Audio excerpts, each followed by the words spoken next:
Hi, I'm Femi OK. This is the Stream Home Edition. It is a show that is produced under lockdown conditions, and we talk about lockdown life around the world.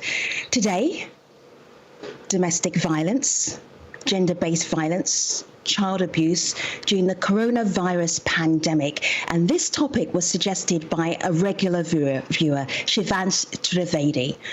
And I am going to say right now that some of the things that we'll be discussing may be very difficult for you to hear, very difficult for you to watch. But if you feel comfortable and you can, please be in our YouTube chat, our YouTube discussion, and you can talk to our guests. Let me introduce the guests. Hello, Rachel. Introduce yourself. Hi, my name is Rachel Louise Snyder. I'm the author of No Visible Bruises. What we don't know about domestic violence can kill us. It's so good to have you. Hello, Mandisa. Welcome to the stream. Tell us who you are. My name is Mandisa Kanyile. I'm the director of an organization called Rise Up Against Gender-Based Violence. We're based in South Africa, and we're born of the Total Shutdown Movement. It's an intersectional movement against gender-based violence. Welcome. And Anita, please introduce yourself. Welcome, Anita. Thank you, Femi. Hello, everyone. I have a really short title. I'm Assistant Secretary General and Deputy Executive Director of UN Women. And for those of you who don't know it, UN Women's the flagship entity in the United Nations system dealing with gender equality and women's empowerment. Great to be here. Yeah, it's good to have you, all three of you ladies. This is a hard topic to talk about, but I know you'll be very candid and share stories and take us around the world in our conversation. But first of all, for you, Anita, you have given, or UN Women have given, what is happening now with lockdowns around the world, a very short description. You've called it a different kind of pandemic. Tell us the name you've given it and why.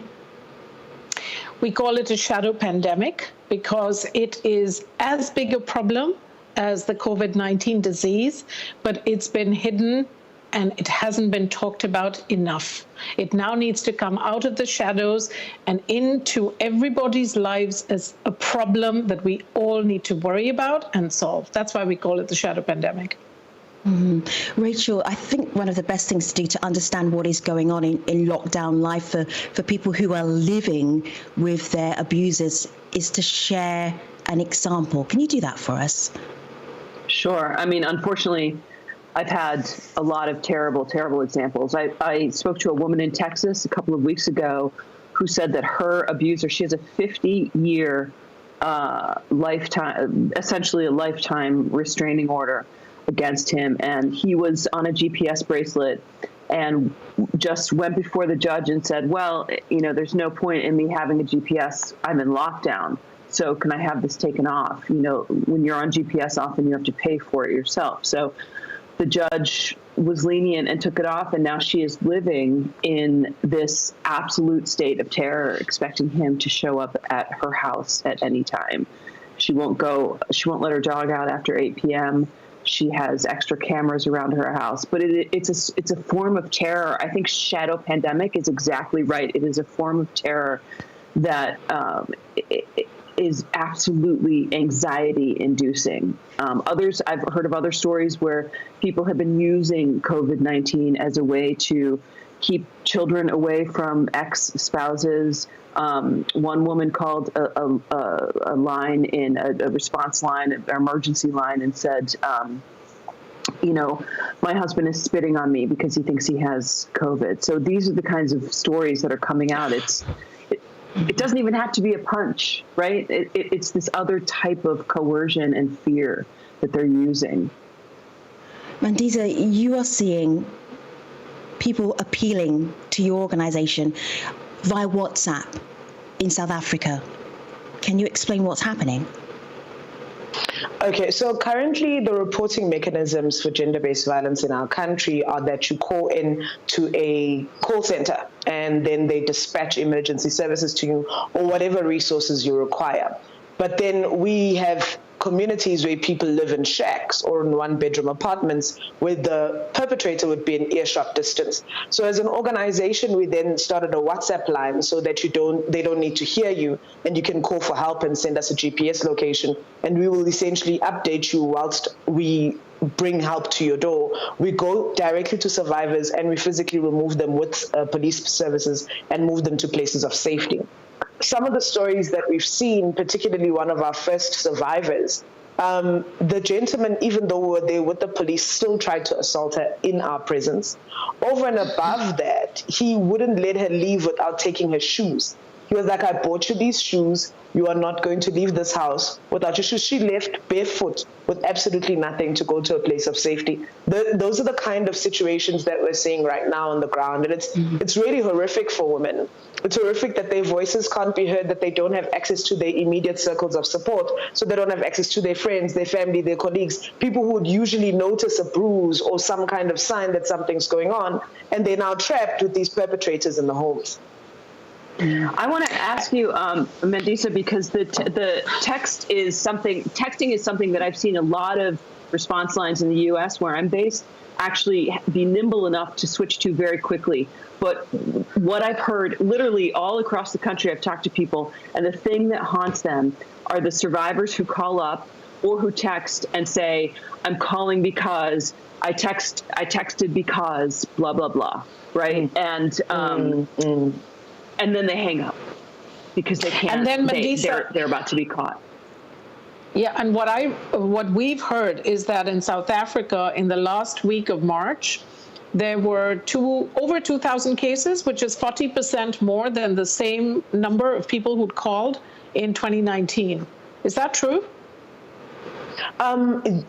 Definitely true. Also, what we found is there's an extreme spike because we've got different hotlines. So we've got a rape hotline, we've got a domestic violence hotline, and we just have a general gender-based violence hotline. And all of them have seen drastic increases in terms of numbers calling in particular.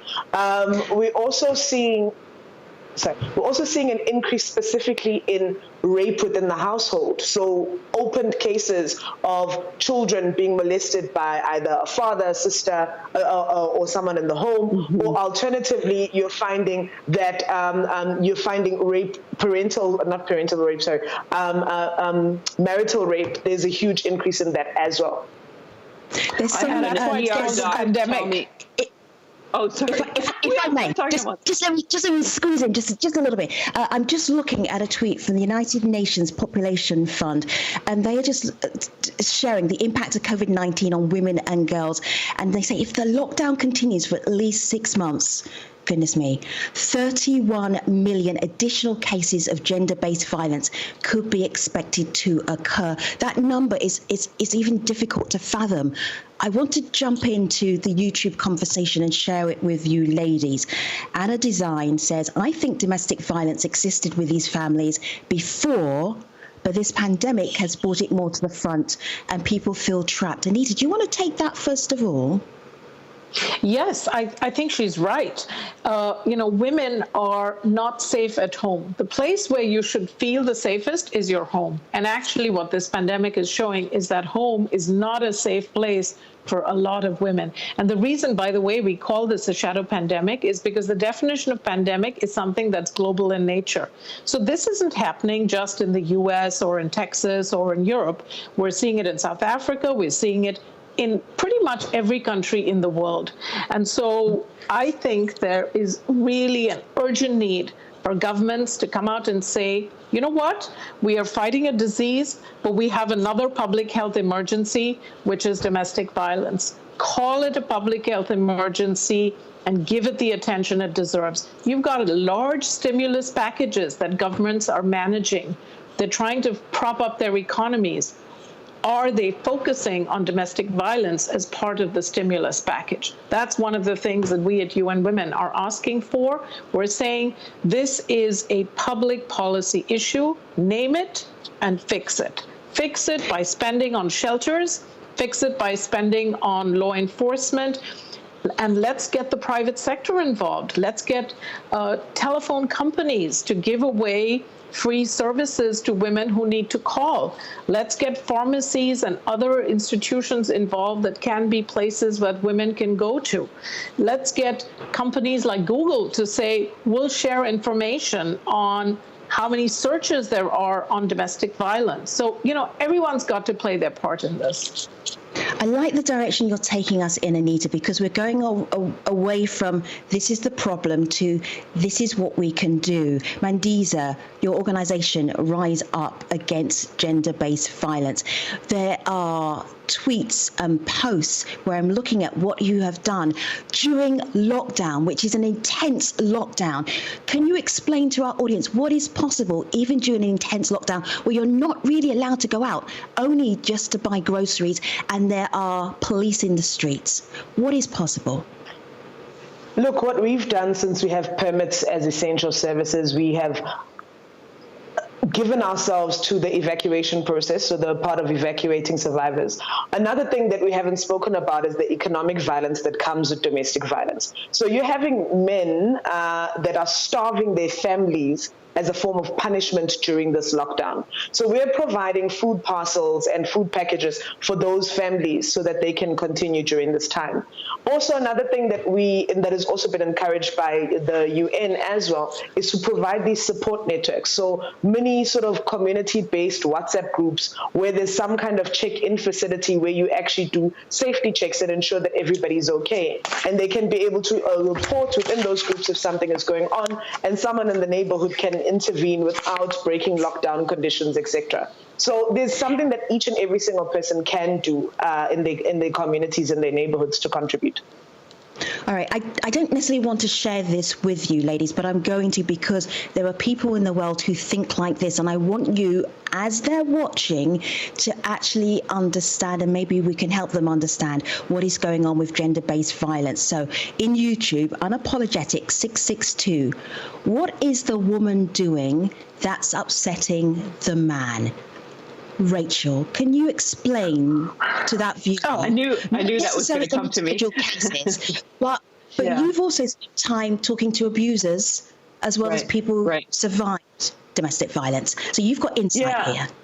Well, the thing is, until the 1970s, all the literature had that same framework around domestic violence. If a woman was being beaten, it was because she was bringing it on herself. So I will say that the stressors that exist for men exist for women as well.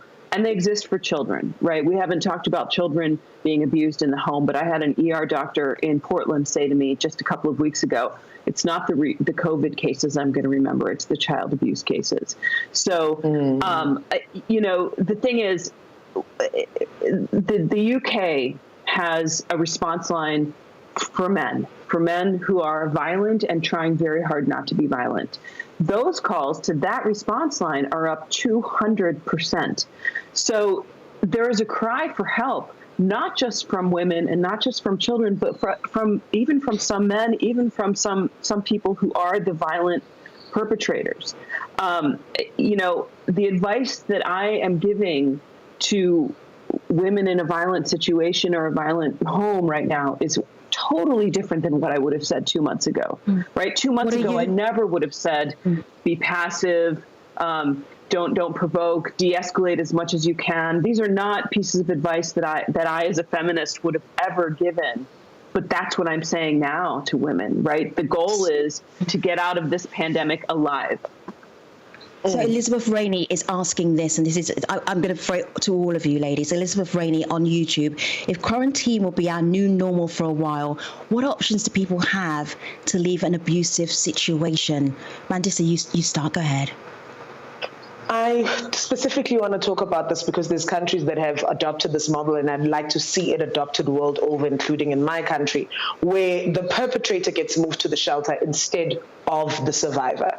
So it's important, because why are you relocating me? Why am I leaving my home, my space of comfort, an area that's close to my child's school, et cetera, for someone else who's a perpetrator to occupy the home? So if we can do strong policy and advocacy work around the world to ensure that our governments take this seriously, and start having shelters for perpetrators so that they, one, get the proper psychosocial support that they need, they get the interventions that they need so that they can stop being violent, and we also see less distraction in the lives of survivors of violence and their children. So that's definitely one of the things that I wanted to raise as a solution, and I think something that can help us going forward.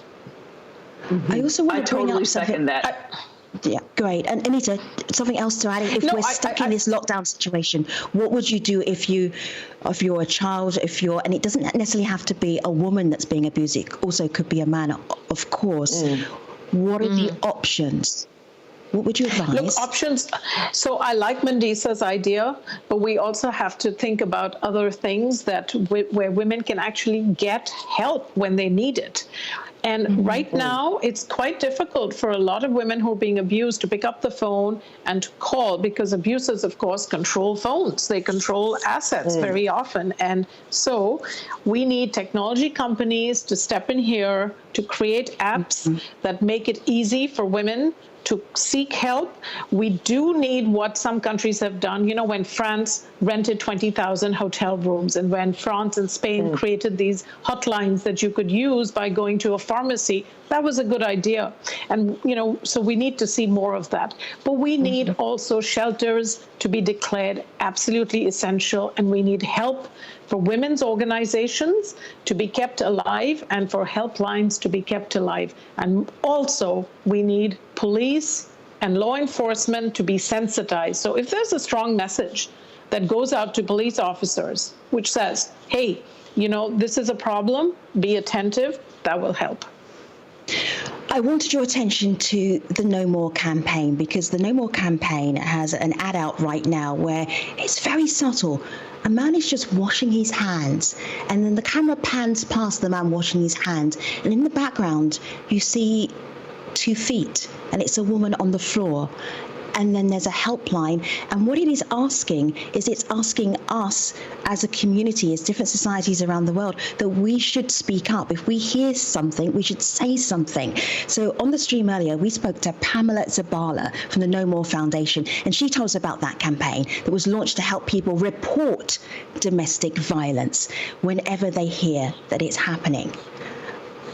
I'm just thinking, Rachel, that idea of reporting, that's responsibility for all of us, not just putting responsibility on the person or the kids in that situation. Yeah, Does that work? Does that work? Yeah, Absolutely. I think I have said this is the time for bystanders to be involved. You know, one of the things that is in fact a powerful reducer is having eyes on a situation. And as neighbors, as friends, we can call our family members, we can call our friends and check in. We can come up with code words. You know, Anita mentioned France and Spain with the Mask 19 campaign.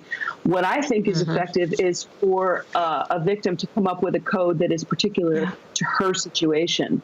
And so I think we absolutely need to get involved. So, you know, when I was in Uganda last year, I saw this really cool thing that these students in Kampala had built, which was a bracelet that women could wear. And there was something in the bracelet, and I don't know how the technology works, but they could actually do something on that bracelet, which then sent a signal to somebody who could then know that they were sending the signal because they were in trouble. So we need some innovative solutions, because in lockdown, the things that would normally apply, right? When you have restrictions on freedom of movement, your options are much more limited. So we need some out of the box thinking, and that's where I think technology companies can really help. Talking about out-of-the-box thinking, I want to bring in Andrea Gunrad. She's the Vice President of Public Engagement at the Canadian Women's Foundation. And we spoke to her earlier on the stream. One of the things that she said really struck us. She was equating domestic violence to a global disease, and that governments should mobilize to tackle it. And Anita, that's exactly what you're saying. Do you feel that, and you've been saying to us during the program, do you feel that somehow where we are now with our lockdown lives and people who are being abused, stuck with their abusers for how long do we know? We don't know. Do you think that is going to change the way that governments, authorities make policy? Yes, I actually see this change coming. So UN Women did this policy brief. I'm holding it up. Oh, right? Goodness, you which came was ready. On the impact of COVID on women. right? And lots of governments are reading this, and they want to do the things that are in this as policy prescriptions. 136 countries actually signed up to United Nations Secretary General Antonio Guterres' appeal and his call for really naming domestic violence as a problem. So we've had 136 countries around the world sign up for that. That's a really good sign. Now, the next thing is to actually take the money that governments are spending to help economies recover and dedicate part of that to something which, frankly, is a public health emergency, but has never been called that. Mandisa, go ahead. Definitely, I want to see resource allocation to the response for gender-based violence. If there's nothing else that you hear from today, it's that resources are necessary. This is not going to go away. It's not going to disappear into thin air. Resources are necessary. Women's rights organizations around the world, including UN Women, need to be better resourced. We need to start seeing governments taking issues of women seriously and actually putting their money where their mouths are, especially corporates. Women are more than 50% of the global population. We are giving you the money to continue to operate, and you need to start treating us as such. And by the way, it's a question of productivity. If I may, because this is very important, we've got a lot of comments here. Thank you, everybody on YouTube. We're reading them. You're talking to each other. We appreciate this. Chris Jones is watching. Chris Jones said, it should be said that men do get abused by women, and I would have to assume that that has increased as well. What do we know, guests, about that? Rachel, you're nodding your head. Yes, I hear this all the time. Let's not forget the men, and it's absolutely true. The most lethal situations, though, still tend to be men against women. But when we're talking about domestic violence, a term that I find a troubled term, when we're talking about that, we're really talking about all kinds of constellations, right? We're talking about LGBTQ. We're talking about child abuse. We're talking about male victims of violence. And I think all of us as guests here today agree when we are talking about domestic violence, we're including those, but they are many of those categories are wildly under-resourced. Sure. Ladies, we have 1 minute left. This important conversation that we could actually have all day. So I'm going to ask you to give us one sentence, one takeaway that might help our audience who maybe be in a situation or maybe be thinking that someone they know may be in a dangerous situation. One thought, Rachel, because we only have a minute left. Rachel, you go first. The time for shame about domestic violence is over. We absolutely have to address this. Just talk to people. The Me Too movement showed us a way to talk about sensitive subjects publicly, and we have to do that. Please believe survivors of domestic violence. Believe them. Don't victim blame them. Believe them and help them. Anita. The time for change is now. Thank you so much. There's so much to talk about. Thank you, YouTube. There is a very interesting conversation, lively conversation going on YouTube. That has been inspired by you, Rachel, you, Mandisa, you, Anita. We thank you very much for being part of the stream. We will, of course, share your handles, your contacts. If anyone needs help, they know where to go to get it. Thanks for watching this episode of The Stream Home Edition. See you next time. Thanks.